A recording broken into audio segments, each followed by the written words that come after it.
a federal immigration judge, which is part of this administrative system set for immigration enforcement in the United States. And then I had mentioned to you that because Congress failed to criminalize undocumented immigrants, there have been some efforts to try to criminalize this population in unique ways. And so one of them has been passing identity theft laws that rather than looking at who's stealing someone's identity for the purpose of representing themselves as that person and taking advantage of them and causing them some kind of harm, these types of laws have now been extended to really go after people for using a social security number that may not be their own in order to get a job, even when they don't even know whose number it is and they're not actually assuming their identity in any way that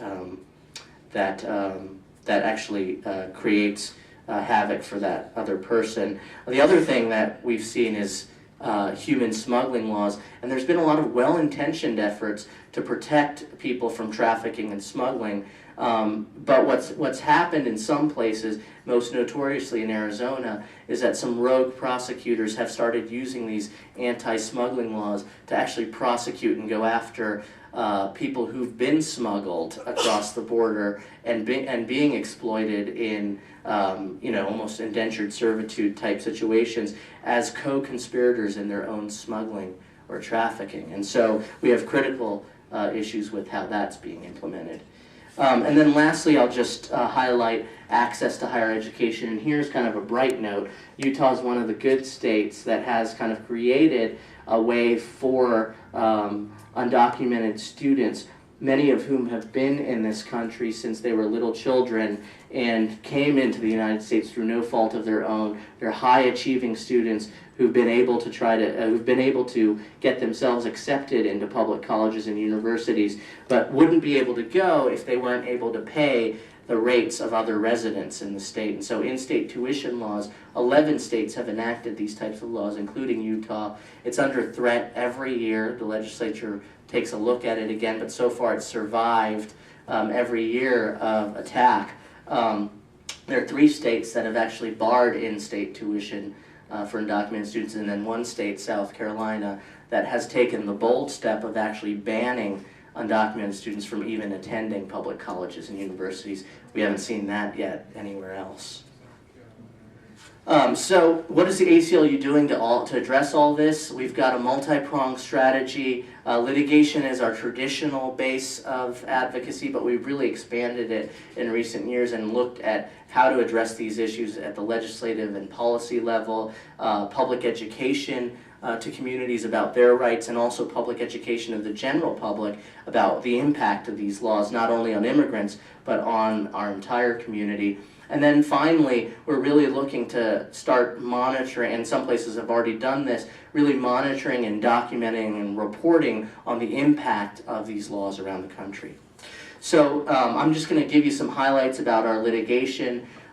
We've been really successful in fighting back against restrictive housing ordinances, which really are designed to, the model, which was Hazleton, Pennsylvania, was designed to require private landlords to determine the immigration status of their tenants and then deny housing to anyone that they had determined was undocumented. And then that was amended to try to get the local government involved in figuring that out, but it just became a big mess, and none of these laws has withstood constitutional scrutiny anywhere in the country, so we've been most successful in challenging these types of laws.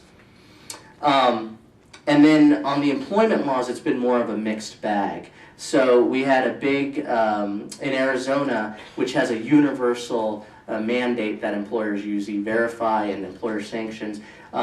We actually lost in federal court at the district level, and the Ninth Circuit also affirmed the district court decision. So we've now applied for review by the U.S. Supreme Court, and that cert petition is pending right now. So the story's not over yet with Arizona, but it was a big blow to our efforts. Litigation's really limited. Our arguments have really been based on this technical argument of preemption, that the federal law preempts state states and local governments from enacting their own employer sanctions. And though we have interpreted the express preemption that Congress included in its immigration reform laws as preventing states and locals from doing this, we weren't able to persuade the Ninth Circuit of that. In Oklahoma, there was a successful challenge by the U.S. Chamber of Commerce against a law that Utah's is modeled after. And so in Oklahoma, we were successful at the district court level. It went up on appeal to the 10th Circuit. Oral argument was held last May in Denver. And obviously, the decision, which we're waiting for from the 10th Circuit, is going to have a direct impact on the viability of Utah's employer sanctions law. So everyone's eagerly awaiting to see what the 10th U.S. Circuit Court of Appeals says on that. And then finally, we were really successful again with the Hazleton, Pennsylvania challenge, which included the housing restriction and employment. And the judge in that case, a district court judge, federal judge, actually issued a 108-page opinion. And this case was a monster. It actually went to a 3-week trial. And the best part of that trial was that the proponents, including the mayor of this town, had kind of thrown out all these stereotypes about the immigrant community, that they're more likely to be criminal in nature, that they're draining the community of resources, that they're not contributing as much as they're draining in resources, and that they're really lowering the quality of life. And so all those accusations were put to the test in that litigation, and not one of them withstood the evidence to the contrary. And so that was actually kind of a great victory for us. The judge, in his opinion, went through actually a history of scapegoating immigrants, which is really a great opinion to read. You should read it if you get a chance. But that was appealed by Hazleton, Pennsylvania, to the Third Circuit. An oral argument was held there, and we're still waiting to see what the Third Circuit says. And then finally, some other highlights.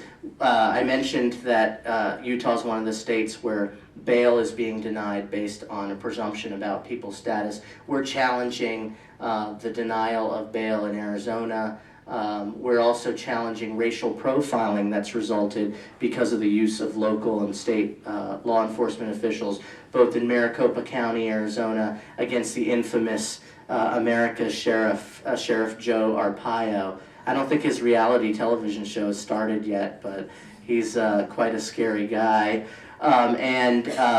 We're actually bringing 2 challenges against him. One is class action against the practice of the Maricopa County Sheriff's Office of doing these roving patrols and basically stopping Latino motorists and hauling them in to the jail and then trying to report them to ICE. ICE has actually not taken a lot of those referrals because there's just been so much profiling occurring simply based on people's appearance without much evidence that they are undocumented. So it's a pretty scary situation there. We've also brought a damages action in Maricopa County representing a U.S. citizen son and his father is a lawful permanent resident, and they were 2 of the victims of these roving patrols by Sheriff Joe and his posse. And he doesn't just limit himself to using the sheriffs. He enrolls in the support of a volunteer posse that goes along with them and helps do the sweeps and literally hoard Latinos into parking lots and then trying to contain them in that area for hours while they're being interrogated.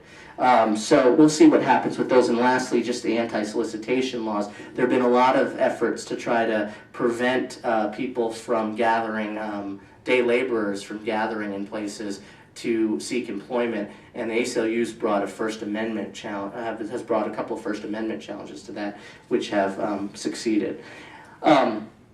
And then in-state tuition law, because Utah is one of the states that has them, I know that you all would be interested in this. There have been 2 challenges so far to in-state laws. One, in-state tuition laws, one was in Kansas.